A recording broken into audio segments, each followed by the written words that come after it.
Last time we discussed life together and how we have fellowship around shared biblical convictions and commitments to one another. Really key concepts to get in our minds to launch well and remain well and healthy as a church. But let's be honest, months and years into this church effort, this church multiplication, there are going to be divisions, hurt feelings, misunderstandings, and conflicts to deal with. Sure, you may say, I know, Jeremy, I know it happens all the time, but not in our church. No, in your church. It's gonna happen. So how do we deal with moments of disunity, misunderstandings, hurt feelings? Because if you're not careful, that core team that began will splinter, divide, some may leave, and you wanna see that ongoing unity. How can we maintain our unity when things get tough? And let me just say, things will get tough.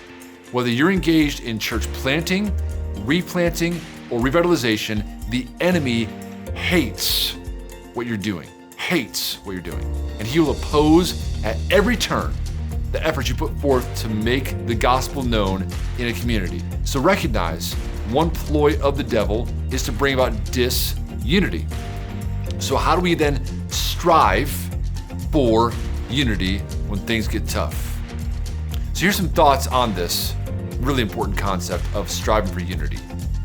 First of all, think of this. Do all you can on the front end to engage in church membership as a way of recognizing the unity you have. In other words, take church membership really seriously and help people understand what they're committing to, what it means, and how that works in terms of the practicalities of not gossiping, not competing, but being on the mission together. Then remind your people of the shared mission. Just remind them at times we forget, like, what are we doing? Remind them, okay, our mission is to be disciples who make disciples. That's the mission. We're to be disciples who make disciples. Let's be about that. Let's get on mission. Let's get on track and get after that together. Then I would encourage you, read your church covenant regularly. Maybe you celebrate the Lord's Supper, and when you do, you'd also at the end of that read your church covenant to remind one another, hey, in this church, we covenant together to live this way, which means I gotta be in your life, you in my life to pursue those ends. With that, read portions of your doctrinal statement together as well. Think through the doctrines that you share and recognize what are the convictional commitments we have and say we hold firm to these things and this in fact unites us. We are about these things. Also, oversee small groups and shepherd people toward genuine unity around the gospel. Small groups are awesome, incredible means of ministry. Small groups could also become little enclaves of disunity, little tribes that are not in line with the mission. And so shepherd that carefully and always help the leaders recognize their call to bring people around the shared mission of the gospel and your church and all that it's doing there. That's good. On the front end, strive for those things to be proactive, to push against any kind of potential disunity. But when conflict does come, and conflict will come, how do we deal with that conflict in a constructive way, in a helpful way? Because here's the thing, conflict is unavoidable in ministry. Because the doctrine of sin is real.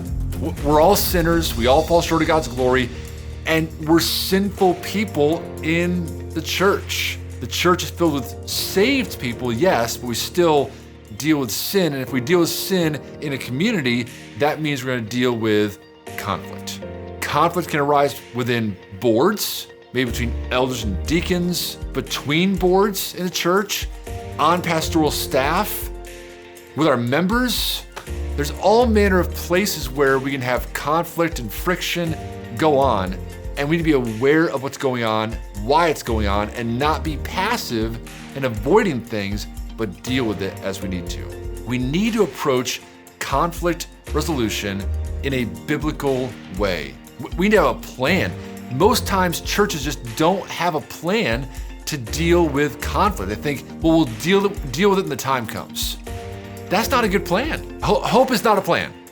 We need to think through the ways we're going to, when it comes up, go through a process to deal with those things. And in fact, God gave us a process. So don't ignore the problem. That's the worst thing we can do. Don't try to sweep under the rug and just avoid things. Own your part of it. In terms of conflict, if there's been some measure of your contribution to the issue, then own your part. If you're 95% at fault, then own 95%. If you're 5% at fault, then own the 5%. But just let's all come to the table humbly, ready to say, I want to take ownership of this and deal with it well. And with that, we want to say, deal directly with the issue. Deal directly with the issue. Don't try to deal with side issues and marginal things. Try to get right at the heart of what's going on, even when it's going to be painful at times.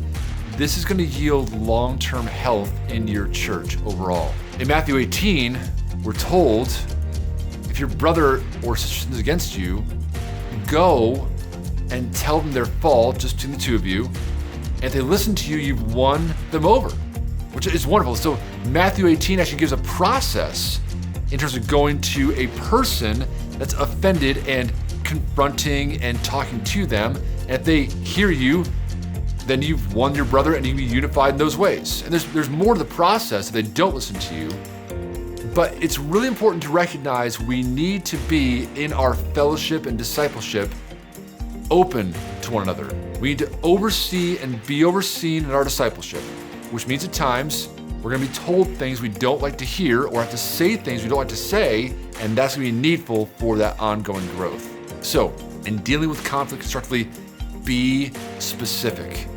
Don't be vague. If you go to that person and talk to them, you want to be clear and precise and specific. You want to ask questions as well, because you could be wrong.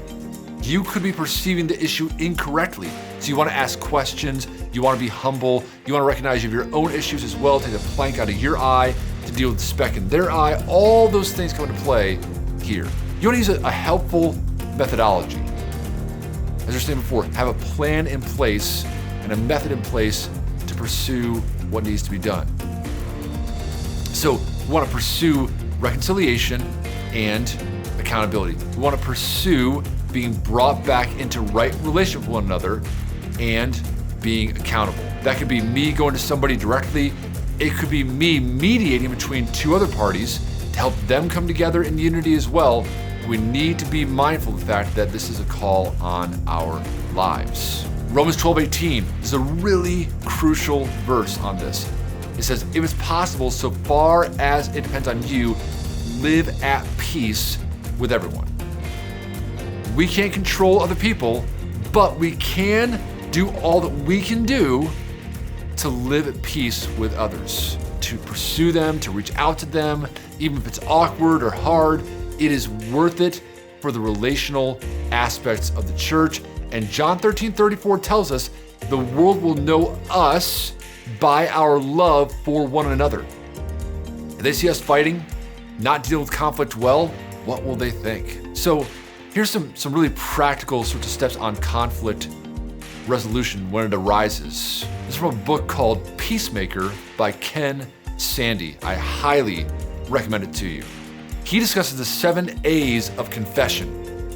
Really helpful. If you're going to confess sin to make right a relationship, here's 7 A's for that process. First, address everyone involved. That is, talk to everyone that needs to be talked to about that issue. Second, avoid if, but, and maybe. What he means there is don't nuance, well, if this happened, I did this, but don't make excuses. Just say what you did and confess that. Third, admit specifically. We already mentioned this, but say what was going on and get specific and clear on that. Fourth, acknowledge the hurt. You hurt some feelings. Some people were wounded by your actions, your words. You need to acknowledge the fact that hurt was brought about. Next, accept the consequences. And it'd be fun to do that, but there could be, depending on the sin done, really far-reaching consequences or very small consequences. Whatever those are, recognize God is gracious and there are consequences, so accept that. Then next, alter your behavior. We call this repentance. Confess your sin, which is wonderful, and then you say before God and others, I'm going to turn from that sin toward this. This is my plan for growth by God's grace. I want to pursue that. I would love your help. And then finally, ask for forgiveness. Hard words to say. Will you forgive me? Puts us in a vulnerable place before others. Forgiveness is a key aspect of relationships in biblical community. Those steps of confession, friends, are healing. They're balm to the soul. I'd encourage you to embrace a community, a culture that makes that normal. Now, on the flip side, people confess their sin at times, and there on the flip side is the person that needs to extend then forgiveness. Extending forgiveness is sometimes not a simple thing. And in the same book, Ken Sande talks through 4 promises of forgiveness. And these are a fight to stay in, I feel like, but they're very biblical and needful for us. So first, the first promise of forgiveness is, I will not dwell on this incident. Notice it does not say I will never think about this incident. It's going to come to your mind. But then we need to fight the fight of faith and recognize, God, help me. I don't want to dwell on this incident. I want to entrust it to you.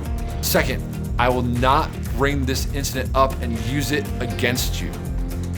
That's just a forgiveness piece that says, I'm not going to constantly bludgeon you with this thing that you did to me. Forgiveness allows that thing to pass aside and move forward, not hold it over that person forever.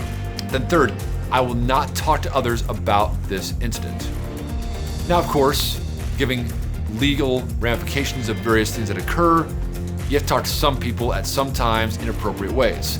This is talking about gossip. I'm not going to slander you or gossip about you after you ask forgiveness and I say I forgive you. I'm not going to do that. I will not engage in those ways.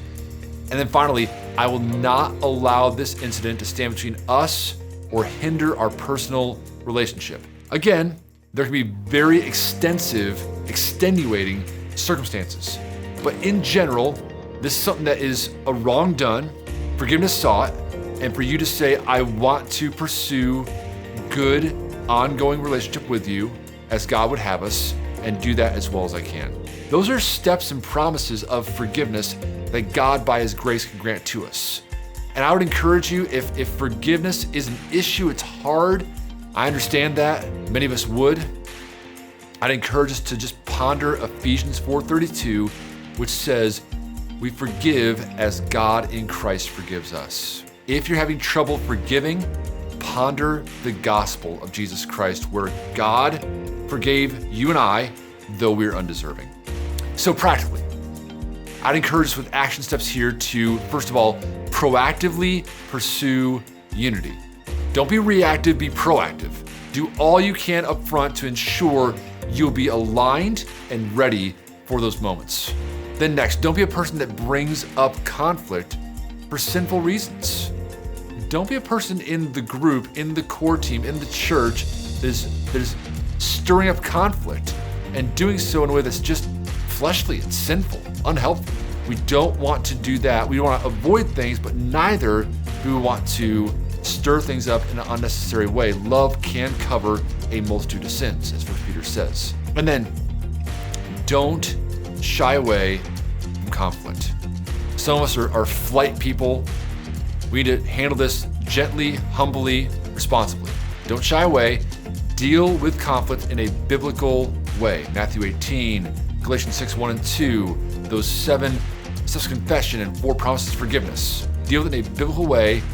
And in doing so, God will be honored and people will be helped. Friends, we can have all the strategy and all the planning for a church that we could possibly have to the nth degree in terms of knowing how we're going to do preaching and teaching and classes and Christian education, kids ministry and student ministry and worship ministry and all these dynamics and all these things.